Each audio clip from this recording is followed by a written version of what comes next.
Good afternoon, everybody. Welcome to the Israel Brief. Thank you for being with us all week. And just a reminder, the Israel Brief is brought to you by Lay of the Land and hosted by myself, Rolene Marks.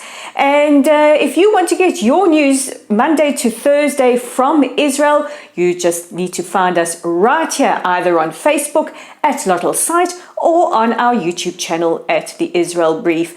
And of course, we would love if you like, share and subscribe to our content. But let's get on with those top stories, and we begin with a huge sigh of relief for Israelis, as after 3.5 years, 4 election cycles, the budget has finally been passed. Early this morning, in a vote of 61 to 59, the Knesset passed the 2021-2022 budget, much to the absolute celebration of the country, because according to Israeli law, if the budget is not passed, the Knesset is immediately dissolved and Israel goes to elections. So this was the first major test for the Bennett-Lapid coalition government, and they have passed this, and now we can get on with the important job of allocating those funds. Prime Minister Bennett called it a day of celebration, and Finance Minister Avigdor Lieberman has said that this is the most social budget in the history of the State of Israel. So let's take a little bit of a look at where those big allocations are going to go. We do know that Kashrut will have sweeping reforms. There are moves to try and end the monopoly of the rabbinut. However, other organizations or other communities that will get mandates will have to fulfill the obligations and the requirements of the rabbinut. We do know that there will be steep taxes on plasticware. This is all part of the government's new focus on becoming a more green country. As the Prime Minister has said over the last 2 weeks, Israel is pivoting to focus on how we combat climate change, and Israel is not just blue and white, we're also going green. Very, very importantly, about $10 billion will be going to improve the socio-economic situation for Israel's minority Arab community. And of course, a major chunk of the budget will go to defense and security, because we know that we live in a hostile neighborhood, but also face down the threat of Iran. So we look forward to those important funds being allocated across the board, and after 3.5 very frustrating years, we look forward to our government getting to work for its people. In other news, also ending a long cycle, a 10-month long cycle, the US Senate has finally approved the appointment of an ambassador to Israel.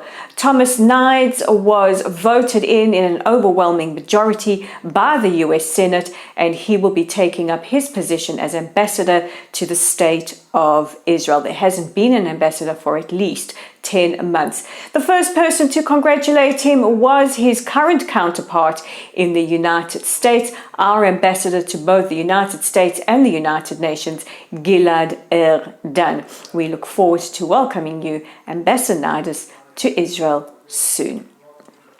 And if this wasn't enough good news, Emirates Airline have announced that starting on the 6th of December, there will be daily flights backwards and forwards from the Dubai to Tel Aviv. So there will be flights from Tel Aviv to Dubai in the morning, and then from Dubai to Tel Aviv later in the evening. And this is just proof of all the incredible, we can't call them seeds of peace, because now the seeds of peace are bearing real fruit of the Abraham Accords. And our final story of the day continues with this trend of warming relations, this time between Israel and Jordan. Our Minister of the Economy met with the Jordanian Minister of Trade and Industry, where they signed an agreement increasing the current cap on the export of Jordanian products to the Palestinian Authority. This will increase the export between those two bodies, but also we renewed our trade agreement with Jordan. Now, an interesting incident occurred last week during the Blue Flag aerial maneuvers. A German pilot by mistake took a picture of Jordanian aircraft who were also participating in the aerial drill, which is very, very significant because it shows that Israel's ties between Jordan, our peace between between the two countries, is not just lukewarm, but is starting to really, really heat up. And we really look forward to increasing our cooperation with both Jordan and Egypt as well. So with all this good news, we now head into the weekend. And just a reminder that Israel is open for business. You can plan those long-awaited trips to visit us. Just check on our government websites, as well as perhaps with your local embassy and consulate, what the exact requirements are. You do have to be vaccinated and you do have to supply a negative PCR test, but please double check those requirements. We cannot wait to see so many of you here. But if you're looking for things to do this weekend, look no further than our website at www.layoftheland.online. There's an article up there on how Tel Aviv is getting ready to welcome back its tourists. It's on our Facebook page at Lottel's site. Please give us a like or a follow if you haven't already done so. Share our content.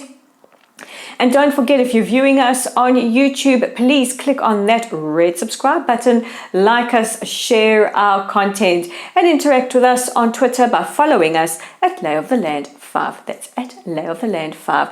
So from all of us to all of you, I wish you a peaceful, a safe, a rest-filled and joy-filled weekend. Shabbat Shalom. Enjoy your rest, and we'll continue with each other on Monday.